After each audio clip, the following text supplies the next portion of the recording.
नमस्ते सबको, राधे राधे। आज हम ऑनलाइन क्लास में कक्षा 10 की गणित जिसके अंतर्गत प्रश्नावली है 8 ऊंचाई और दूरी, इसके अंतर्गत हम आज उदाहरण नंबर 4 है इसके बारे में अध्ययन करेंगे। ठीक है, तो उदाहरण नंबर 4 जो है 100 मीटर चौड़ी एक नदी के मध्य में एक छोटा टापू है। इस टापू पर एक ऊंचा वृक्ष है। नदी के विपरीत किनारों पर दो बिंदु P व Q इस प्रकार स्थित है कि P, Q और वृक्ष एक रेखा में है। यदि P और Q से वृक्ष की चोटी का उन्नयन कोण 30 डिग्री और 45 डिग्री हो, वृक्ष की ऊंचाई ज्ञात करो। ये आज का प्रश्न। ठीक है, तो इस प्रश्न को हल करने से पहले हमको एक कच्चा डायग्राम की आवश्यकता है। सबसे पहले हम क्या इस प्रश्नानुसार एक डायग्राम बना लेते हैं। अब आप देखो, इसके अंदर 100 मीटर चौड़ी एक नदी दी हुई है। तो सबसे पहले आप ये देखिए P और Q, PQ बराबर, ये आपके सामने एक नदी की चौड़ाई है जो 100 मीटर दी हुई है। ठीक है, दूसरा, नदी के मध्य में एक छोटा टापू है। ये जो O बिंदु है, ये O बिंदु इस नदी के मध्य में एक छोटा सा टापू है और इस टापू पर एक ऊंचा वृक्ष है। ये ऊंचा वृक्ष हो गया OA बराबर। अब नदी के विपरीत किनारों पर दो बिंदु, ऊंचा वृक्ष कौन सा हो गया OA, और उसके बाद नदी के विपरीत किनारों पर दो बिंदु, नदी के विपरीत किनारों पर दो बिंदु हो गए, एक तो P हो गया और एक Q हो गया। लेकिन ये इस प्रकार स्थित है कि P, Q और वृक्ष, ठीक है, ये तीनों एक ही रेखा के ऊपर स्थित है। यानी P, Q और ये वृक्ष आ रहा है, ये तीनों एक ही रेखा पर स्थित है। यदि P और Q से, अब P और Q पर देखो आप उन्नयन कोण दिया हुआ है, एक तो 30 डिग्री का और एक 45 डिग्री का दिया हुआ। तो हमने क्या किया, सबसे पहले इस इबारत के अनुसार, इस प्रश्न के हिसाब से हमने क्या किया, एक डायग्राम बना लिया। अब डायग्राम बनाने के बाद में पूछा कि आपको वृक्ष की ऊंचाई बराबर ज्ञात कीजिए। तो वृक्ष की ऊंचाई यानी कि ये अपने को ज्ञात करनी है, यानी इसके अंदर OA बराबर हमको ज्ञात करना है। ठीक है, तो आप सबसे पहले देखो, एक तो OA इसके अंदर क्या हो गया, वृक्ष हो गया। दूसरा PQ, यानी PQ से नदी की चौड़ाई कितनी हो गई, 100 मीटर, यानी नदी की चौड़ाई हमको दी हुई है 100 मीटर। अब हम क्या करेंगे, जैसे सबसे पहले हमने एक त्रिभुज इसको देख लिया, यानी त्रिभुज POA को देख रहे हैं। तो त्रिभुज POA में tan 30 बराबर लंब बटे वे आधार। ठीक है, यानी त्रिभुज POA के अंदर tan 30 बराबर tan 30 डिग्री बराबर क्या हो गया, लंब बटे वे आधार, इसका सूत्र हो गया। अब tan 30 का मान क्या होता है, tan 30 का मान सारणी में से हम देखेंगे तो 1 बटे वे √3 बराबर लंब की जगह हो गया इसमें OA और आधार की जगह हो गया इसके अंदर OP। ठीक है, यानी tan 30 बराबर tan 30 की जगह हो गया 1 बटे वे √3 और बराबर लंब की जगह OA और आधार की जगह OP। फिर उसके बाद वापस 1 बटे वे √3 की जगह 1 बटे वे √3, तो ऐसे कैसे, लेकिन OA बराबर, OA को हमने क्या मान रखा, H बराबर मान रखा है, और बटे वे OP की जगह OP ऐसे कैसे, केवल हमने क्या किया, OA की जगह हमने H लिख दिया। अब यहाँ क्या करेंगे, हम इसको वज्र गुणा करेंगे। तो वज्र गुणा करने पर OP को 1 से गुणा किया OP और √3 को H से गुणा किया तो √3H आ गया। इस तरह से ये हमारे पास में एक समीकरण होगी, OP बराबर √3H, ये पहली समीकरण होगी। यानी हमने क्या किया, केवल त्रिभुज देखा था POA को, POA के अंदर tan 30 बराबर लंब बटे वे आधार, सूत्र में हमने मान रख दिया।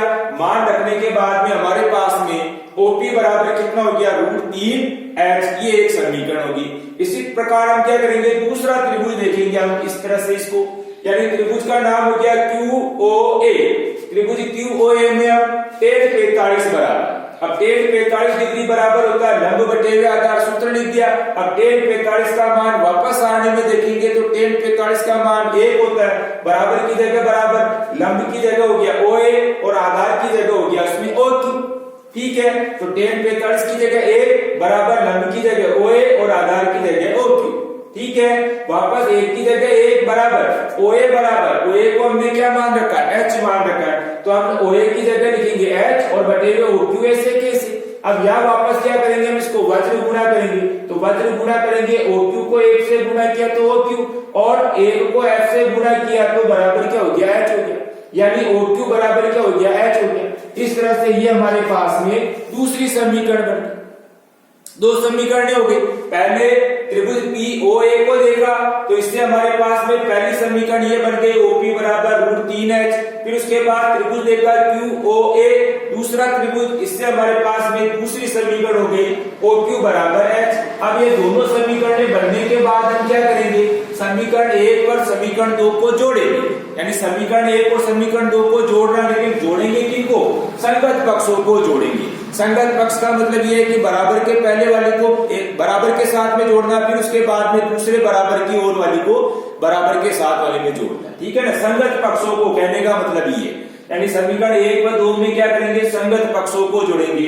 अब आप देखो समीकरण नंबर 1 में बराबर के पहले क्या आ रहा, OP आ रहा, इसी तरह से समीकरण नंबर 2 में भी बराबर के पहले क्या आ रहा, OQ आ रहा, यानी OP प्लस OQ, ये हो गया संगत पक्ष एक साइड का। फिर इसी तरह से दूसरी ओर में क्या आ रहा, √3H और प्लस इसी तरह से सेकंड समीकरण में आ रहा बराबर के दूसरी ओर में H आ रहा, ठीक है। तो संगत पक्षों को जोड़ना, समीकरण 1 और 2 में क्या करेंगे, दोनों समीकरणों से हम क्या करेंगे, संगत पक्षों को जोड़ेंगे। तो OP प्लस OQ बराबर √3H प्लस H।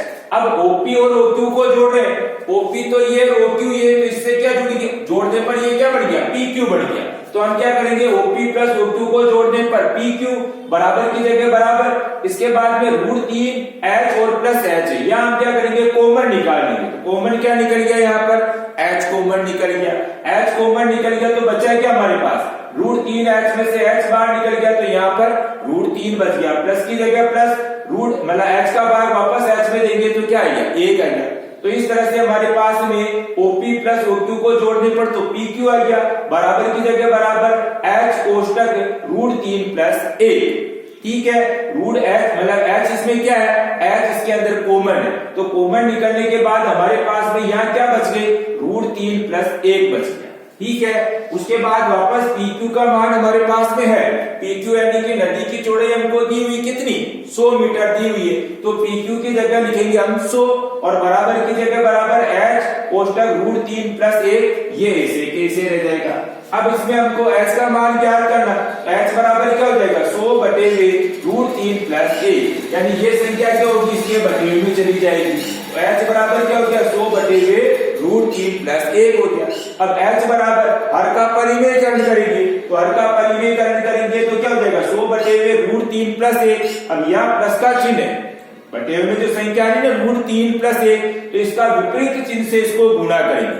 हर का परिमेयकरण में क्या करते हैं अपन, नीचे वाली जो संख्या है इसका यानी हर का, ऊपर तो अंश है और नीचे हर है, तो यहाँ जो हर दिया हुआ है इसका विपरीत चिन्ह से हमको क्या करना है, दोनों संख्याओं को गुणा करेंगे। तो 100 बटे √3 प्लस 1 को हम गुणा करेंगे √3 माइनस 1 बटे √3 माइनस 1, हर का परिमेयकरण। तो अभी हर का परिमेयकरण करेंगे तो वापस देखो आप, सबसे पहले H बराबर, ये H बराबर 100 को हम गुणा करेंगे √3 माइनस 1, तो ये 100 कोष्टक में लिखेंगे √3 माइनस 1, और बटे में क्या आ रहा आपके, एक तो प्लस का आ रहा और एक माइनस का आ रहा, तो सर समीकरण नंबर तीसरी यानी A प्लस B कोष्टक में और वापस दूसरे कोष्टक में A माइनस बी, यानी A प्लस बी और A माइनस बी, अगर इनको गुणा करेंगे तो ये क्या बनेगा, A square minus B square. तो इस तरह से हमारे पास में √3 का वर्ग और माइनस 1 का वर्ग यानी A square minus B square. तो H बराबर क्या हो गया, H बराबर हो गया 100 कोष्टक में √3 माइनस 1, ये तो ऐसे के ऐसे। अब √3 का वर्ग करेंगे तो √3 को √3 से गुणा करेंगे तो 3, और माइनस की जगह माइनस 1 का वर्ग करेंगे, 1 को 1 से गुणा किया तो वापस 1 आ गया, ठीक है।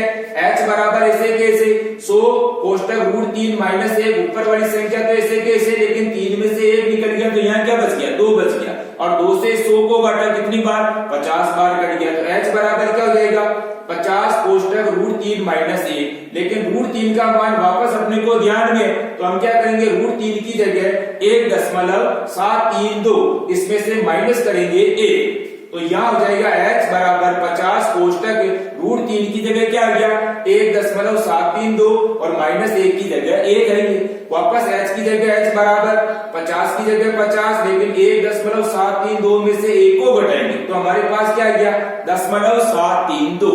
अब 0.732 को हम वापस क्या करेंगे, 50 से गुणा करेंगे, तो 50 से गुणा करने पर हमारे पास में 36.6 मीटर है। तो ये क्या हो गए हमारे पास में, जो वृक्ष की ऊंचाई है वो ज्ञात होगी। 36.6 मीटर क्या हो जाएगी, उसमें वृक्ष की ऊंचाई बराबर हो जाएगी। ठीक है, तो ये इस तरह से हमने इस प्रश्न को हल करने की कोशिश की है। अब आप भी इसको क्या करेंगे, एक बार पहले वीडियो को अच्छी तरीके से देखना, उसके बाद इस प्रश्न को हल करने की कोशिश करना। ठीक है, तो अब इस प्रश्न में हमको सीधा सीधा ये है कि सबसे पहले तो इस प्रश्नानुसार हमको डायग्राम बनाना। डायग्राम बनाने के बाद में क्या, जैसे हमको पहले इस त्रिभुज को देख लिया, इस त्रिभुज को देख लिया, पहले त्रिभुज को देखा हमने POA को, दूसरी बार में हमने त्रिभुज को देखा QOA को।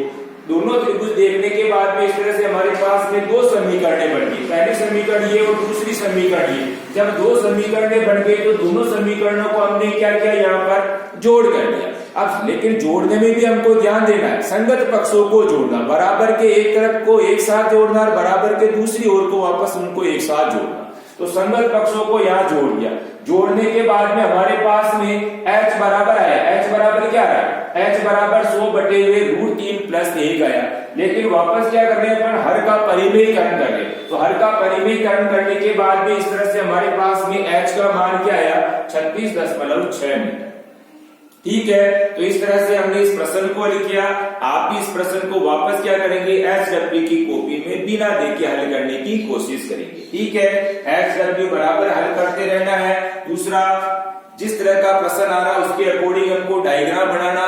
तीसरा अपने को यह है कि जो त्रिकोणमितीय अनुपात वाली सारणी है उसको भी बराबर अपने को बार बार उसको लिखते रहेंगे और याद करते रहेंगे। दूसरा ये भी ध्यान में रखना है कि अपने को सूत्र भी, जैसे टेन का सूत्र, साइन का सूत्र और कोस का सूत्र, ये सूत्र भी हमको ध्यान में होना चाहिए। ठीक है, इसी के साथ में जैसे √2, √3 का मान भी अपने को याद होना चाहिए। ठीक है ना, और भी अपने को क्या है कि जो HW दिया जाता है उसको बराबर हल करते रहेंगे। ठीक है, धन्यवाद, राधे राधे, जय श्री कृष्णा।